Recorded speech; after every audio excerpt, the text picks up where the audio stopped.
जय जोहार संगवारी हो। मैं अभी आया हूँ मोर मामा गांव में। मोर मामा मन हरे और आज मोर मामा के लड़का के बर्थडे है। ये बर्थडे बॉय के पिताजी है। और बेटा के आज जन्मदिन है, जेकर खुशी में मैं अपन भांचा ले बुलाए हूँ। एकर चैनल ला सब्सक्राइब और लाइक करा और आशीर्वाद देवा ताकि बहुत आगे बढ़े। तो संगवारी हो एती मामी मन काम करत है, उकर से बात करथन थोड़ा। मामी का बनात हो अभी? जय जोहार संगवारी हो। हमन बनाथन उड़द दाल के बड़ा, जे में दे मीठा नीम के पत्ती डालथन और दे प्याज। अवे मोर दीदी हरे जेठानी दोनों कोई मिल के काटथन बनाथन संगवारी हो। आओ खाए बर तहु मन। तो संगवारी हो चलो एती खाना बनाते ओ तरफ जाथन। एक खाना बनाते ए तरफ।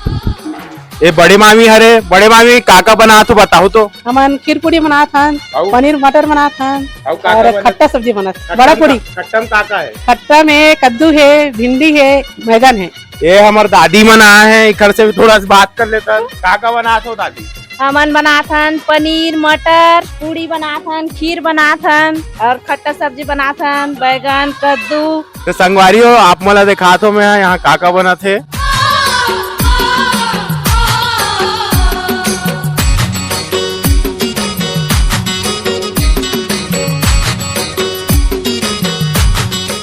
तो संगवारी हो मिलता नेक्स्ट वीडियो में। माया दुलार बनाए रखू।